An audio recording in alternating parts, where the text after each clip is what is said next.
আপনার জীবন সার্থক। আমি এখন মরে গেলেও সমস্যা নেই, আল্লাহ আমার ডাক শুনেছে। আমার আল্লাহর কাছে যে আমি দোয়া করেছি, আমি নামাজ পড়েছি, এটা আমার সার্থক। এখন সাকিবেরও আমার মাথায় হাত রেখেছে, শেষ পর্যন্ত সাকিবেরও আমার মাথায় হাত রেখেছে, আমাকে দোয়া করেছে। আসলাম কিছু কথা বলার জন্য, একটা বিষয়ে কথা বলার জন্য আসলাম। শাকিব খানকে কেন ভালোবাসে, ওনার ভক্ত কেন হতে চায়? সবাই তো ওনার ভক্ত, না হলে কোনি বাংলার সুপারস্টার হতেন? তো ভক্ত হওয়ার বা ভালোবাসার একটা লিমিট থাকা দরকার। ইয়াপুরা যা বললো বা যা করলো, এটা পাগল ছাড়া কেউ করতে, মানে পাগল ছাড়া এসব আর কেউ করতে পারে না। কোত্থেকে এই পাগলগুলো আসে? কয়েকদিন আগে একটা পাগল বলল, বরবাদ মুভি দেখে বলেছিল যে ও নাকি সিনেমা হলে নামাজ পড়েছে।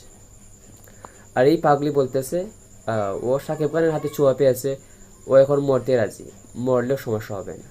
এগুলো কি ভাই, পাগলামি করে? ইসলাম নিয়ে এগুলো কী করতেছে ওরা? মরাকে তো সহজ, মরে দোকানে একবার কি হয় অবস্থা। মানুষ মরার কথা ভাবলে থরথর করে কাঁপে, আর ও বলতেছে শাকিব খান ওর মাথায় হাত রেখেছে, ও মরতে রাজি, সমস্যা হবে না।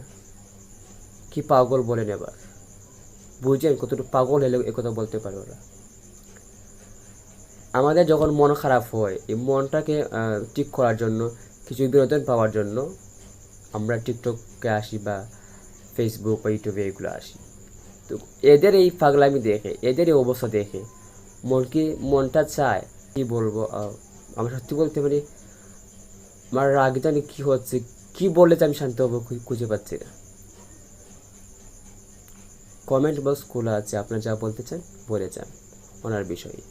আর আমি চাই যে সবাই যারা দেখতেছেন, যদি আপনার টিকটক, সবাই তো টিকটক করে তাই না, তো টিকটকে অনেকে নিয়ে কিছু একটা ভিডিও করে দেখবেন। আমার খুব ইচ্ছা ছিল সাকিব হিরোকে আমি সম্মান করি, স্যালুট করি, এর জন্য তাকে আমি সালাম করব। সালাম করতে পেরেছি, সাকিব হিরোর হাতে হ্যান্ডশেকও করছি, সাকিব হিরোর হাতে চুমুও খেয়েছি, পাশাপাশি সাকিব হিরো আমাকে ভক্ত হিসেবে ভালোবেসে আমার মাথায় হাতও রেখেছে।